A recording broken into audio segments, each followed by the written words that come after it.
Et c'est très bien que le peuple Bamoun s'exporte.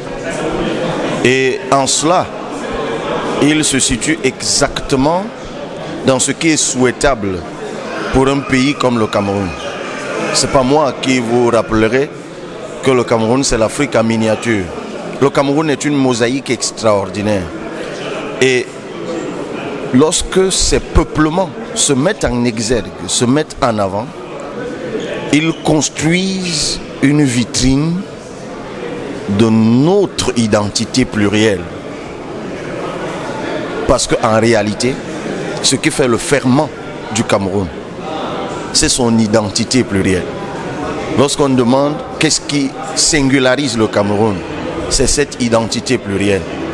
Et moi, je suis toujours admiratif devant le peuple Bamoun. J'ai souvent assisté au Ngwon.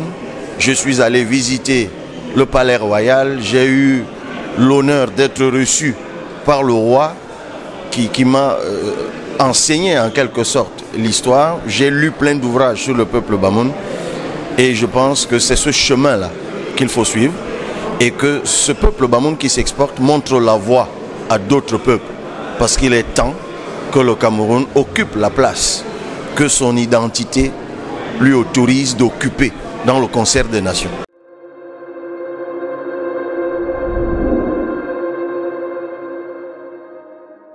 Ce qu'on retient, c'est la richesse du travail qui a été présenté par les auteurs. Parce que on peut aller au Ngwon et être subjugué par ce qu'on y voit, par les tableaux qu'on voit.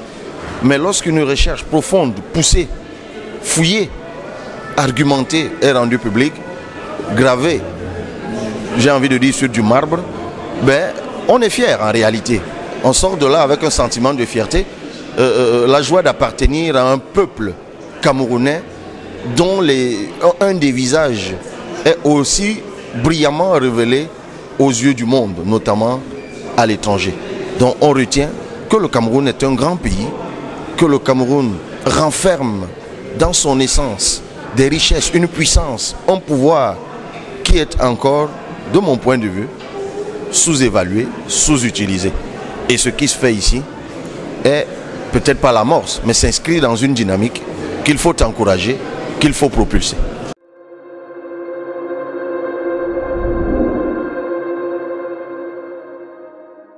Ben, mes encouragements, vous savez, souvent nous d'Afrique, au Cameroun, on a lu d'autres auteurs du monde entier.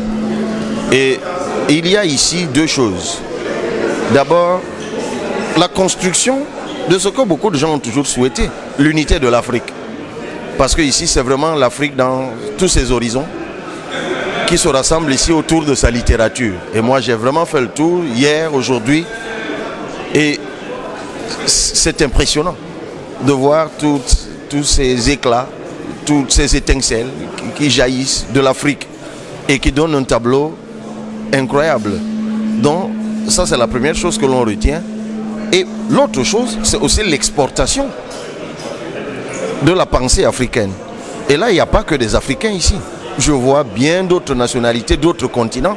J'ai longuement échangé tout à l'heure, par exemple, avec la promotrice d'une maison d'édition canadienne qui s'intéresse beaucoup à la pensée africaine et qui œuvre à la production et à la vulgarisation de la pensée africaine. Donc je crois que ces deux considérations mises ensemble font de ce rendez-vous quelque chose d'intéressant, mais ce n'est pas moi qui le dis, parce qu'on est à la énième édition et d'autres se poursuivront. Mais c'est une chose à laquelle, c'est un moment auquel il faut avoir la grâce, j'espère, de participer.